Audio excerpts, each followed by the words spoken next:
New Thought Media Network. We are a global broadcast network of positive music, media, and entertainment, inspiring humanity's evolution along the journey of enlightenment and creating a world of love, peace, empowerment, and prosperity for all. New Thought Media Network. Positively inspiring.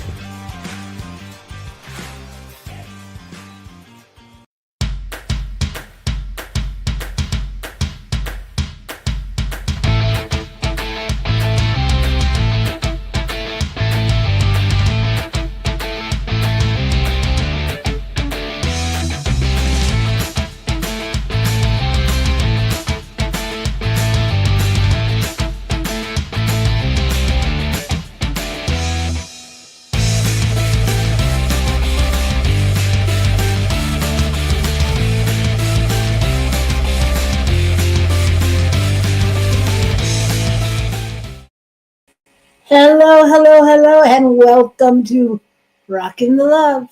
We are rocking it today. I'm Gil. And I'm Robyn. And we are excited to be here with you on this Wednesday afternoon. Yes. Well, it's afternoon where we are. Pardon me. Whatever it might be where you are, we hope you're having a great day. And we talk about relationships on this show. We talk about everything in your life, which basically is a relationship with something. With yourself, with your work, with your peers, with your significant others. It's all about being in relationship. So that's what we talk about. We do. And we do that because we still can't figure out how to do it properly in our own lives. So we talk about it with you and see if we can get better at it. Isn't that right? Well, okay, I should rephrase that. I still struggle with. Well, I don't know that it's properly, that we can't do it properly. I think it's always growing. I think that, our awareness is always shifting and things are always changing and we're changing. And so it's important to change. Yeah, you're right. You're right. Relationships are moving targets. Yes, they are. Some days you're pretty clear right where it is. And other days you're like, well, I don't even see it out there. Right. But that's true. But isn't that like everything, it's like, it just depends where you're looking from, what's going on. So anyway, that's what we do. That's, you may have seen us speak. You may have seen us do a workshop. You may have not seen anything and you're just stumbling across this site. Wherever you're doing, we're glad you're here and we're excited to share with you. And we love it when everybody who's on asks the questions that they have or makes suggestions or tells us how they feel about a particular thing. So please feel free to chat with us. Tell us what's going on when we are live. That makes the show more interesting. So that's our thought. That's our thought. So today, in a little bit, we are going to be talking about relationship check-ins and checkups. Check-ins and checkups. Do you know what that means? No, it sounds like a trip to the doctor's office. What is it? Well, kind of. I mean, I think that it's check-ins and checkups are procedures that we should generally do, right? To just check in and make sure we're on target, make sure we're doing the right things and taking care of whatever we want to take care of. So we're going to talk about that in regards to relationship. All right. Okay. Cool. So where do we start?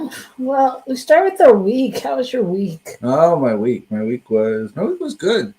Overall, it's been very good. And I continue to be amazed at what comes across in the national scene, and yet I keep seeing more and more things that are speaking to how we can be better people and how we can work together, and I'm very excited about that. Really am.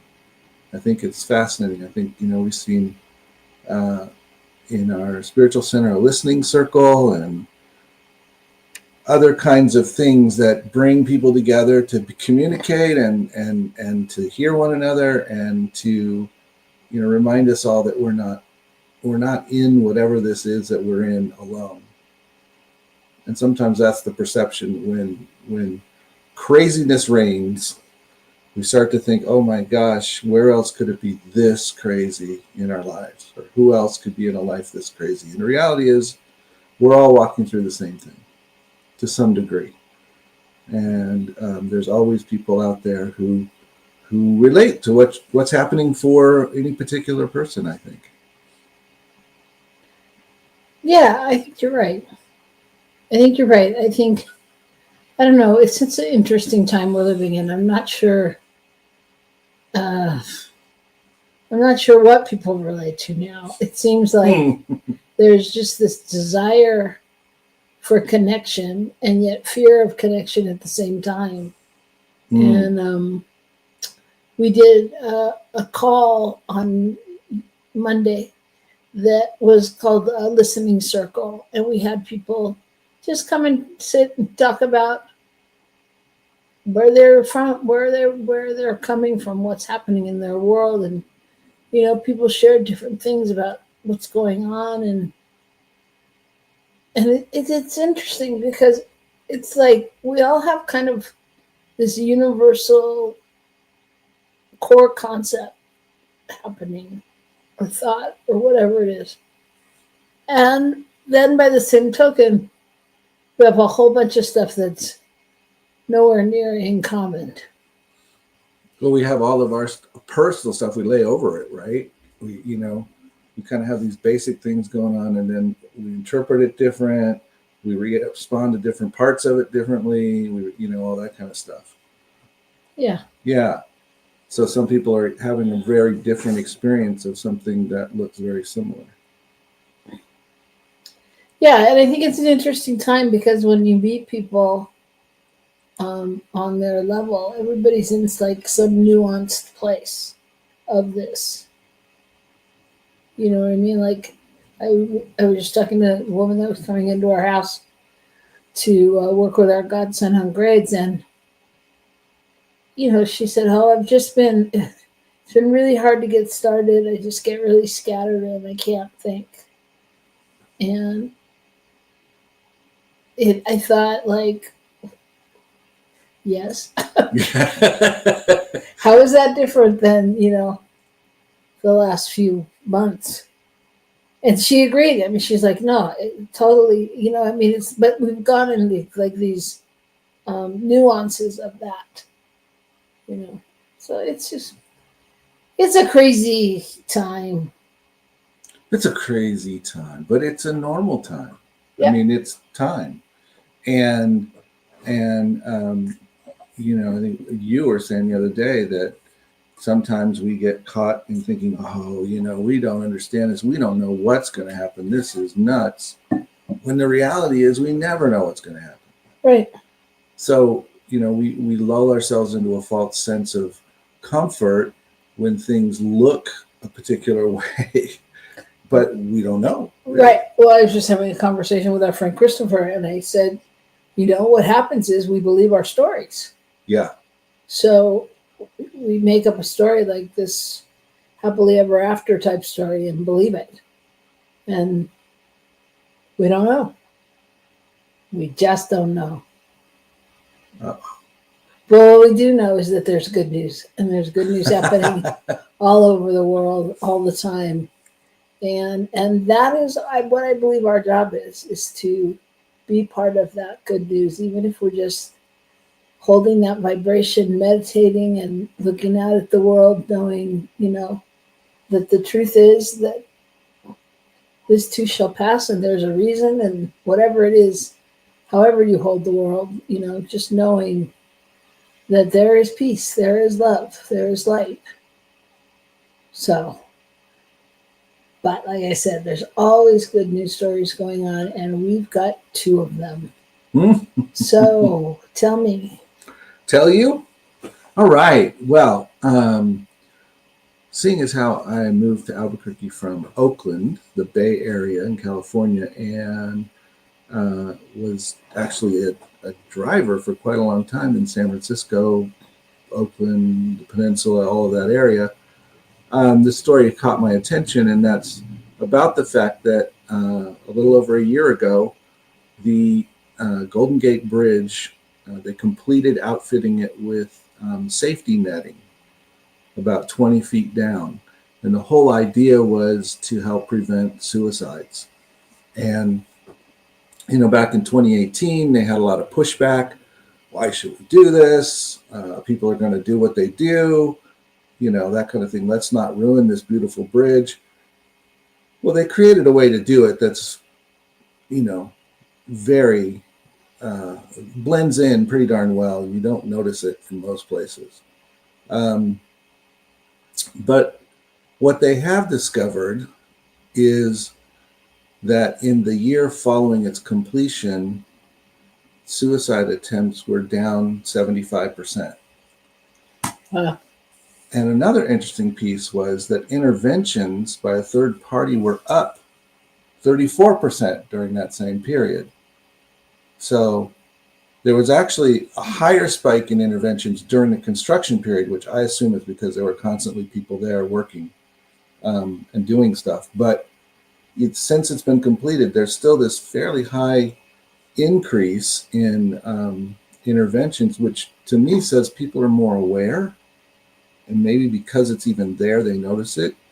And, in my thinking, when somebody is at a point of doing something like suicide, you are at a desperate point and you're not particularly in your best thinking mode at the time. Mm-hmm. And so, when we can take away, quote, the easy opportunity to do something dumb, if you will, do something you really don't want to do in the long run, then that's great. And that's what this has done. And one other interesting thing is that it's built with stainless steel netting, which means when you hit that stainless steel netting, it hurts.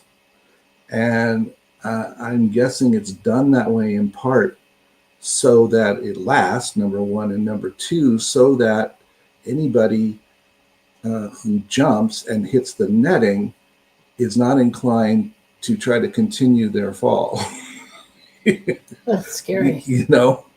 So, but, all of that is designed to give people the chance to make a better choice, ultimately, to make a choice that will allow them to move forward and offer their gifts to the world. And I think that's pretty cool. I mean, it's cool that as a society, we would spend the kind of money and effort that was required to install something like this. So there you go. Yeah. I think that's good news. It is good news. It's And it's working. Which is good news as well. Stories like that amaze me. I don't know why, but they just do. Like stories about, I don't know, like it's kind of unfathomable to me, like that there's a place where people go to take their life. Mm-hmm. Yeah, and the Golden Gate Bridge is a pretty popular spot because I guess people are fairly successful when they do get over it. And it's iconic and it's beautiful. And it's in the middle of a huge city, so it's accessible to a lot of people. All those things make it, a great choice. Okay, I'm going to leave that one alone. I don't know why you're laughing. I don't know what's funny. Because it makes me nervous. Okay. There you go. All right. So my story is about Steve Carell, the actor, and an organization that I can't remember the name of it. An organization that does good work and gives gifts and anonymous things, for people that have had things they have to triumph over. Anyway, so Steve Carell joined this organization in announcing, and he went to several high schools in the Los Angeles area. This is after the fires. And he recorded a video as well to send to other places. And he announced to them that something very special was happening and that all of their prom tickets had been paid for.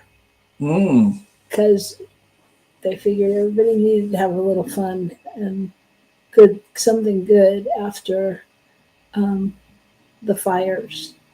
And so it was paid for by the organization he's working with, and he just lent a hand to announce it. And I just think that's super special. I think there's so many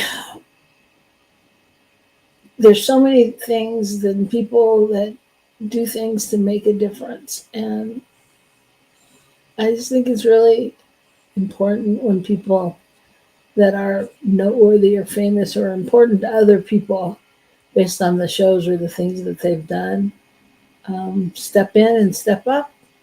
And so that's what he did, him and the organization. I think it's called Alice's Kids. So, well, what's interesting is both of these stories kind of hit on things that someone might go, well, that's not that important. How many people is that really going to affect? Why do kids need to have, a party? Whatever the question is around it. And the reality is, anytime we reach out in support and kindness of others, it's a value. It's a value to those who receive it, no matter how many or how few actually end up receiving it. Yeah. And I think that's great. And I'm sure, 90% of those kids that get those free tickets will be so excited to be able to do it, Yeah. And do you know how important money is when you're a senior? Yeah. And prom tickets are like $175 or something nowadays. And the organization spent $175,000 to send 800 seniors to the prom. Okay. So okay. I think that's fantastic. Wow. Cool. And what a difference that could make in those kids' lives in the long run. Well, in all different ways, right? I mean, whether it's paying it forward, whether it's just being aware, and how when they're transported to this place of joy, how it makes them feel. And also, after something as devastating as fires and not knowing what's next, all in the fires, all of the high schools were didn't burn there. I mean, the ones that they were donated to. However, so many of the students lost their houses or their family houses, their families' houses. So anyway, I think it's good. It's almost like the microcosm or the macrocosm by like remembering the little people, because sure, you could have easily tossed that away and done something else.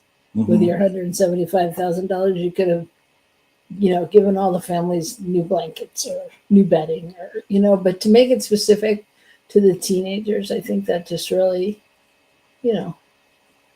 is special. So that's our good news. All right. Good news of the week. Thank you. That was fun. What's up next? Well, we are going to take a break because we like to take a break because we love for you to see all the things that are going on here at New Thought Media Network. And, especially we want you to know that all of these projects and things, that's what helps make our producer wealthy, healthy, and wise. So we just want you to see all the possibilities for things you can take part in and what's going on in the world and keep that energy of love moving. And right after that, we'll come back here and we'll talk about relationship, check-ins, and checkups. You don't want to miss it. So we'll see you right back here in a few minutes on New Thought Media Network. Please help us say thank you to our organizational sponsors.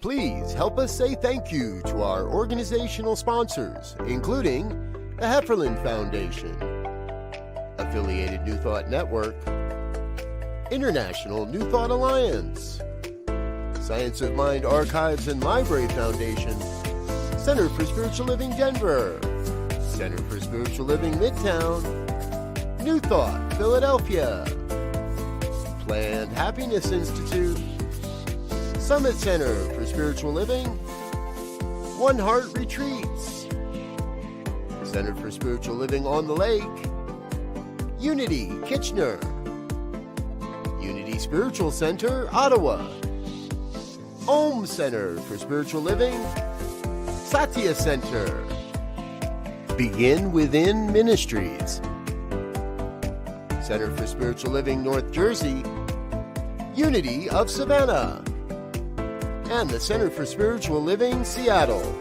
as well as all of our individual donors. Thank you for being part of the New Thought Media Network. Please like, share, and subscribe.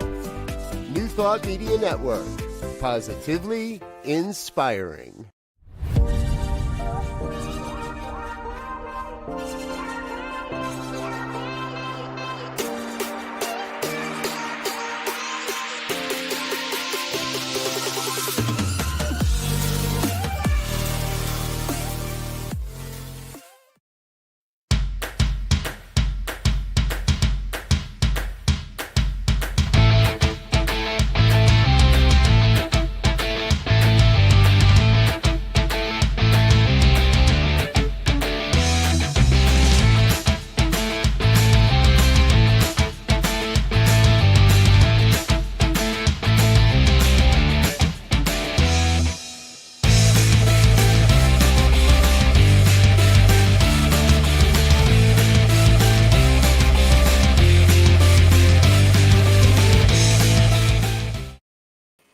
Hello, we're back. Good to see you out there.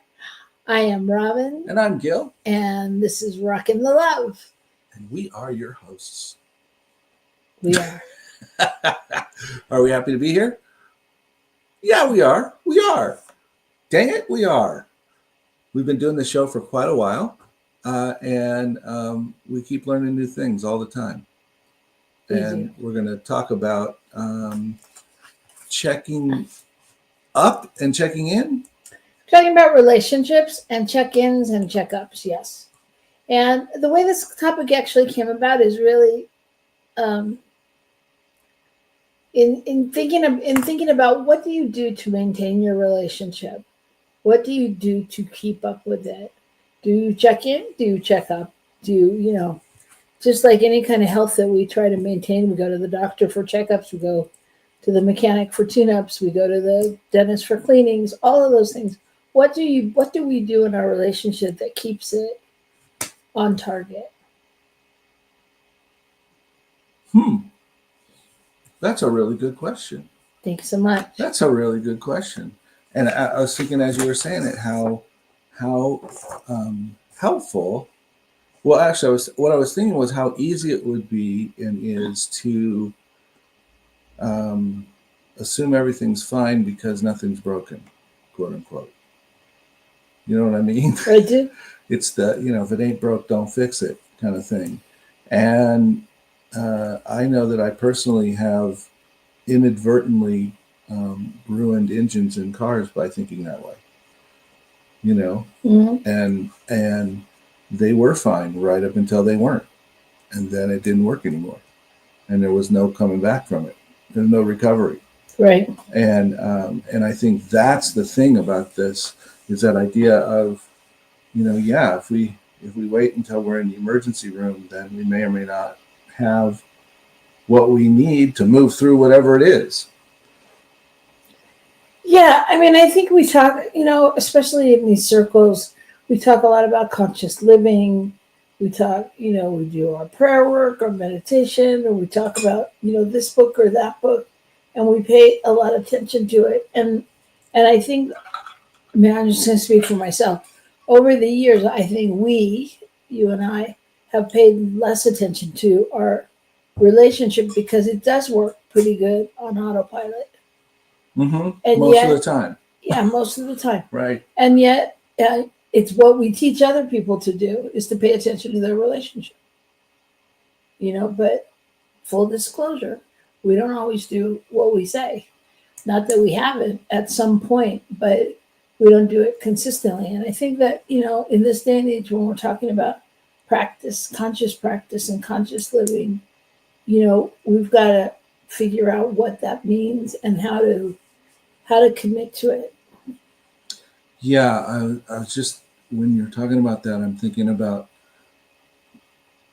even the commitment to having, having those vacations once in a while, and going on a couple day retreat once in a while that allows us to reconnect, which is where we can check in and see what's going on and find out things that we maybe didn't know, or notice things that need to be adjusted.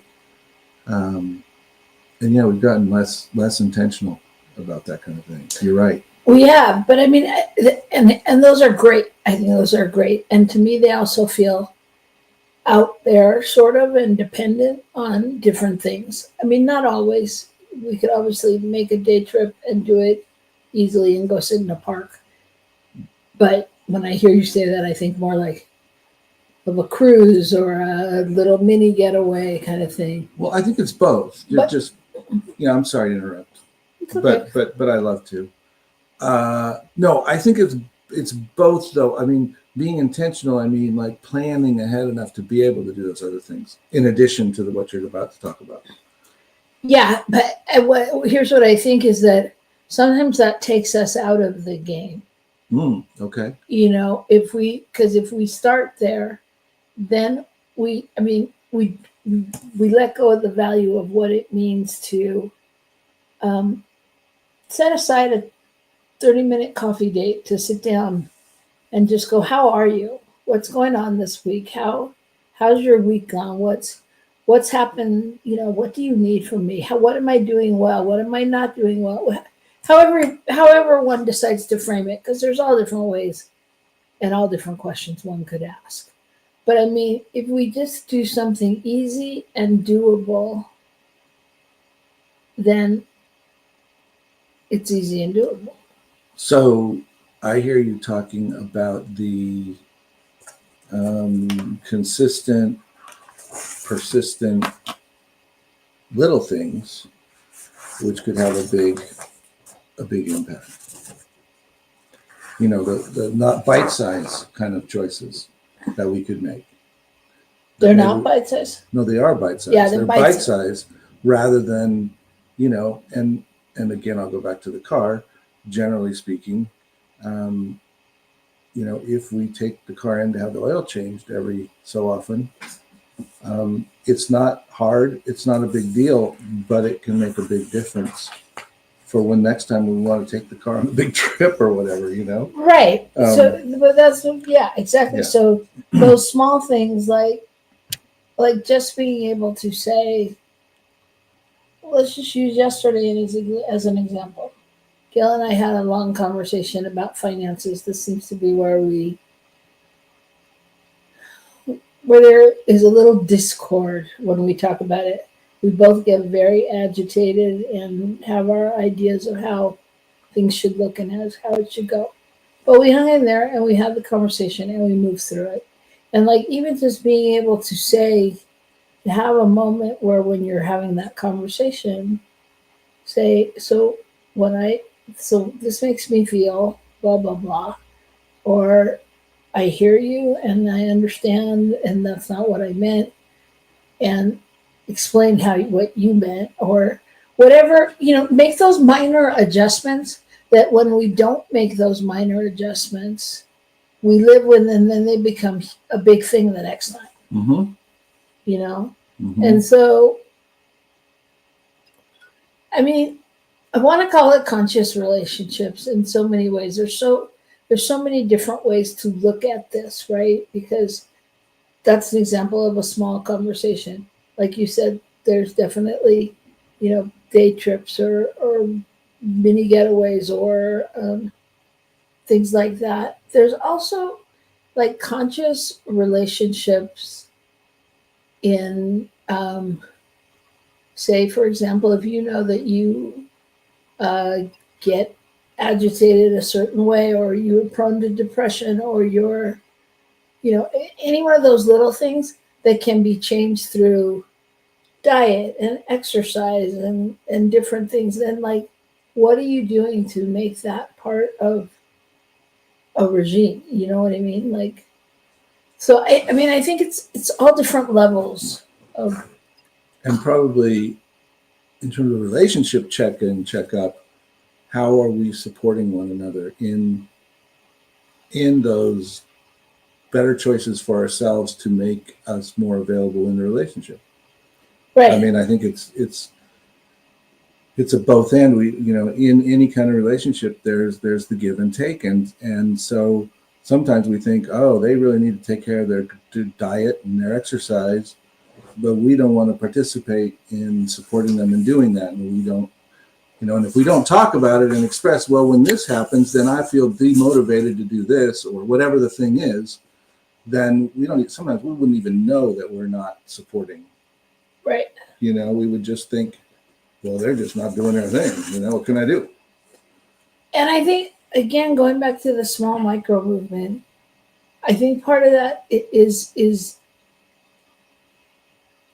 having an agreement that there needs to be a time to have conversation, or there needs to be, I don't care what you call it, a safe space or a safe thing, so that when we sit down in those conversations, it doesn't become like thinking that it's all about you and the person bitching and moaning about you, right? But knowing that this is a safe place to share just feelings. I mean, if I say something to you like, oh my God, you're not going to eat another Hershey bar, and I would say it's Tuesday. But you know what I mean? And for you not to take it personally, for me to be able to express, I'm sorry, I could have done that differently or better. But my concern is how it affects you, or, however that looks. I also think in this time of we're all going through of hurry up, we got to do this has to be done, this wasn't done. We're filling up every moment, Mm-hmm. Mm-hmm. and it's like, how do we, and we've had this conversation, how do we consciously fill those moments to make sure that there's time for the questions and the things that support and nurture our relationships and what we want to do? What comes to my mind is, we recently had a car accident, and we both have been going to a chiropractor for treatment since then to support anything that may have come up from that. And because of that opportunity, we are actually able to support some other changes in our lives at the same time. However, that requires a chunk of time each week. We have to cut out a piece of time to go and do that.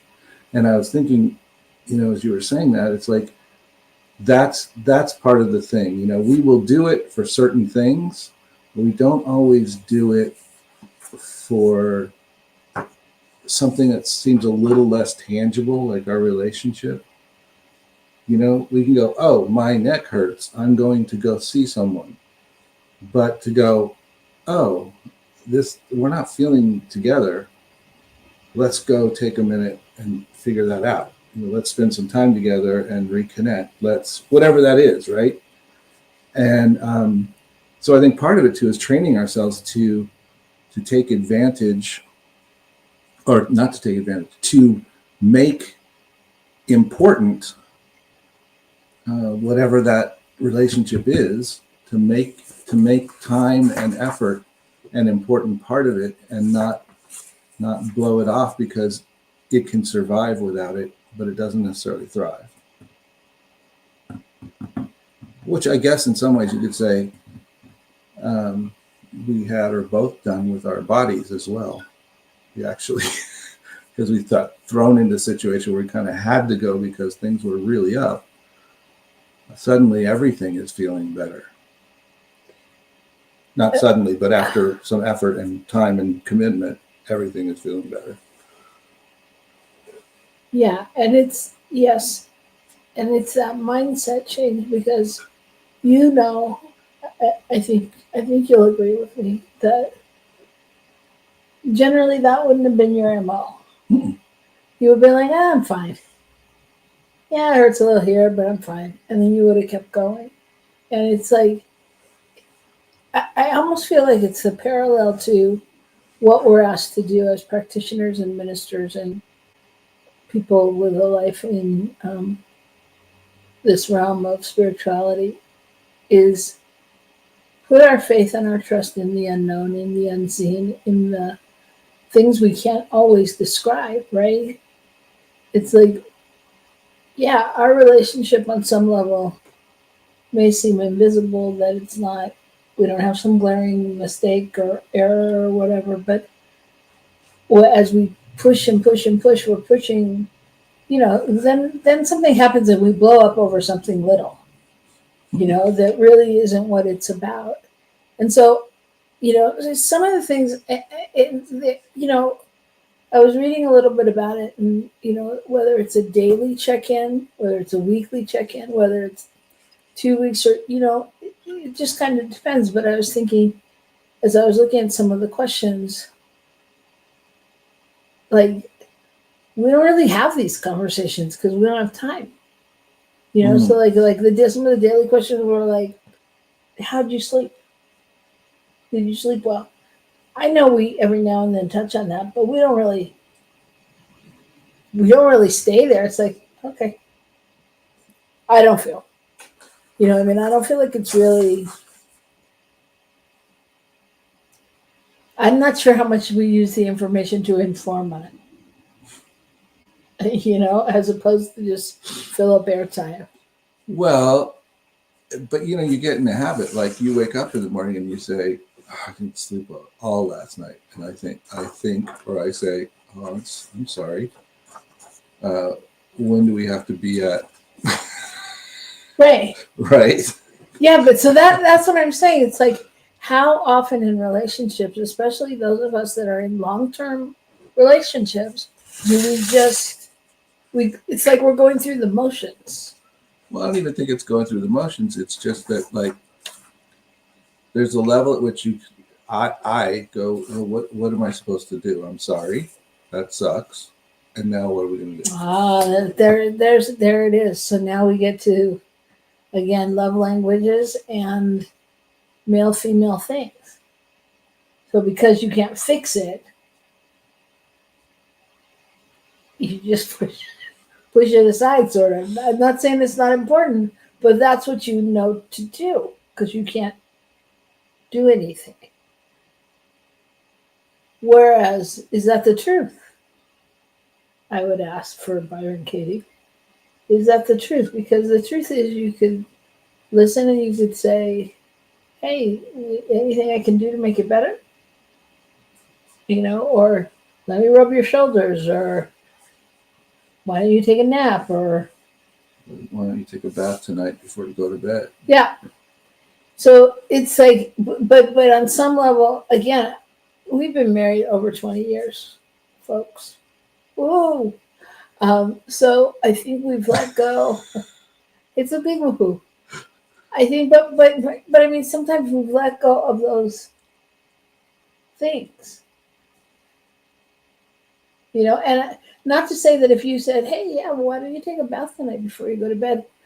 I might be like, oh, that's a great idea. Or I might be like, yeah, okay.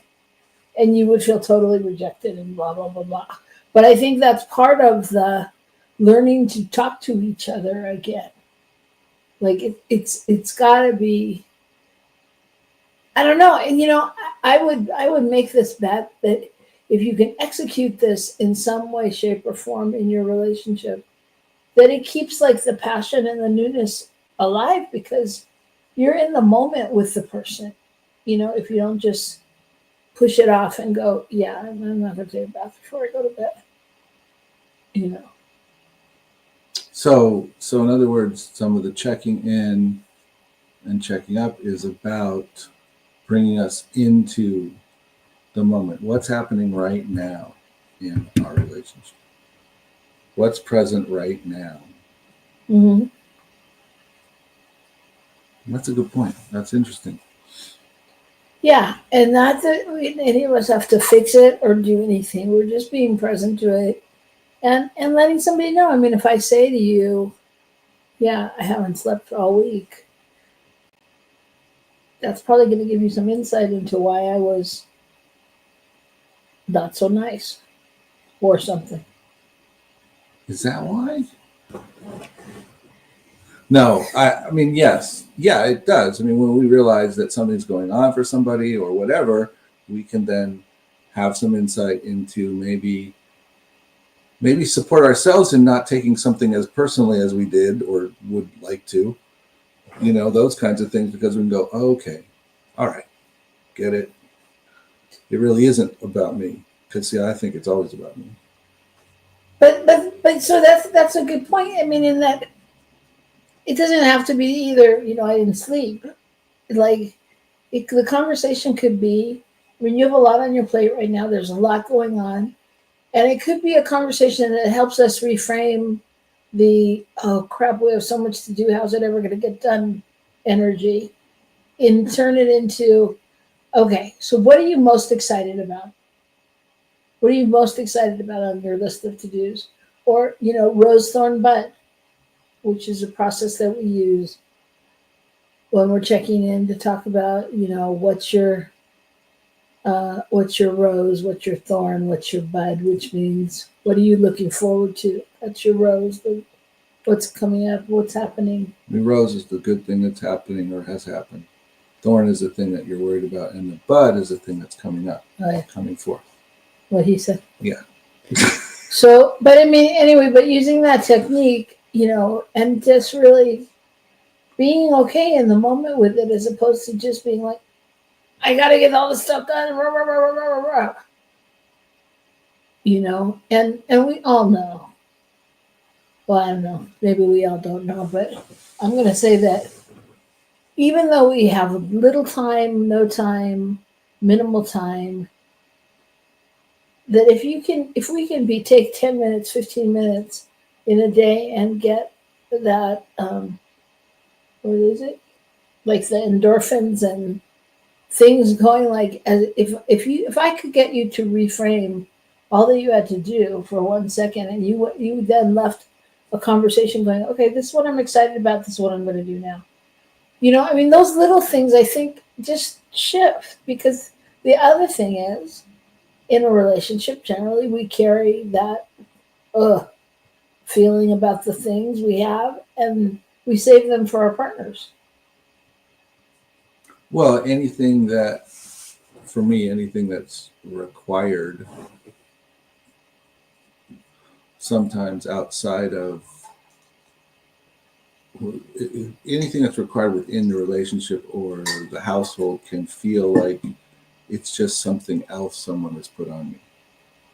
Does that make sense? Mm-hmm. Because when I'm overwhelmed, I already feel like I'm at my limit. So then when something comes up, it's like, no, don't give me more. I can't do more. I can't be more. I can't show up more. I can't be more loving in this moment. I've done it all day long. That's all I can do. And I think that's a danger for anyone that works with other people at service of any kind, that in particular can feel that way. And no matter what you do, when you come home, the vision might be, okay, I can rest, and then there's a kid, there's a grandkid, there's a spouse, there's a leaky water heater, there's a, there's dishes in the sink, there's whatever it is, right? Right. So then for me, the question becomes, what are you prioritizing? And how do you get back? How do you / we, the general we, get back to a place of going, this is important. It's like you alluded to about a mechanic. It's like filling your car with gas, right? Are you going to, if you take the time to fill it with gas, you're going to be able to go further. You know, if you don't, yeah, like I said, you're going to come back to it and be like, crap, there's no gas. I can't do this. I'm overwhelmed. There's this, there's that. Right. So I think there's all different ways to do it. I think the most important thing is that it's being done. And I think it's different for different people, what the check-in points are. You know, Well, I think it changes over time too. I mean, anytime you're checking in, the different things are going to be of different importance. I mean, if I'm checking in today versus checking in last week versus checking in next week, you know, there are going to be other things that are kind of in the front seat. But I think there's probably some basic ways to get to those things, like what's really up for you right now. You know, a question like that, or you know, what's your biggest, what do you think our biggest win is in our relationship right now? And that may help us get to some positive stuff around it, but get that check-in going, you know? the worst about having a teenager. It is, it's a big win. And my hat's off to parents. Everywhere. But I also think, you know, it depends on your relationship and how you want to create it. Yeah, because I think that these relationship meetings are kind of like, I mean, this is how I would do it, because I like games, I like fun. We like to travel. They're really like a mini adventure. You know, I mean, a relationship adventure where we really get to explore each other's feelings, what's going on, concerns, express needs, you know, and just share what's happening.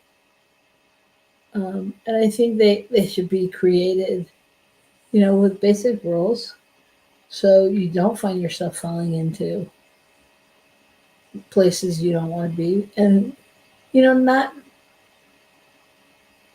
It doesn't have to be a big deal, but it really could just be like a fun outing, like how much fun we had when we went to breakfast. We didn't necessarily check in, but we were able to just be. And I think that's the beginning of the unwind, is being able to just be. Well, that's the silent check-in at some level. The silent check-in, but in some ways it's the reconnecting, and and creating the safe space. You know, and that's important to do this, to create a safe space and know that, you know, make whatever guidelines you need to make, or you know, whether it's speaking from the eye, or whether it's, if we talk about money, let's not talk about money. let's save that for a separate meeting if money's an issue for you, or what, you know, whatever the rules are that you need to make. I agree. Any more rules? What rules do we have? I don't like rules. Rules. I also think it's good to instill some, lack of a better word, I'm going to call it ritual, but some ritual in them, and make sure there's gratitude and there's acknowledgement of each other, you know, and start with maybe, hey, I really want to acknowledge you this week for doing X, Y, or Z, or I really noticed how you are being more conscious of this, or, you know, I mean, I think if each person starts with a gratitude, with a connection that way, it opens up the space for more love. Mm-hmm. And that's really the whole purpose of this, is to set in motion the opportunity for love to flow in your relationship. Yeah, and if you're missing something, it's also the opportunity to ask like that, to say, hey, how can I make you feel more appreciated? Or what would serve you to feel more connected, you know, or whatever it is you need or want. So you create it together, and so that it's a conscious awareness, because I mean, I think that's the whole thing, is that we talk about consciousness and conscious relationships and conscious creating and conscious, so much that you go unconscious. And so it's really figuring out what you need and being able to speak that. All right, I have a feeling that I have put my husband on overwhelm. I think he thinks this was designed specifically for him. And now he's trying to figure out how he's going to find time to do this. And he's left the building. I'm sure all you men out there, I'm not being sexist, but I know you know what I'm talking about. Anyway, whatever you do, the important thing is that you do it with love, and that you do what works for you. But just an opening to really taking a moment to remember how important it is to speak your truths and to share these ideas, to connect on a higher level.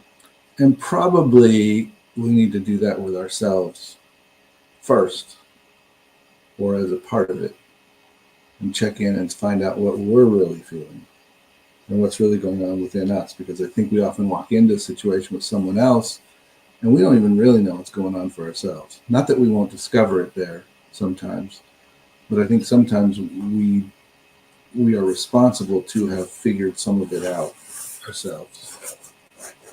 All right, so then maybe that's your homework. Be with yourself.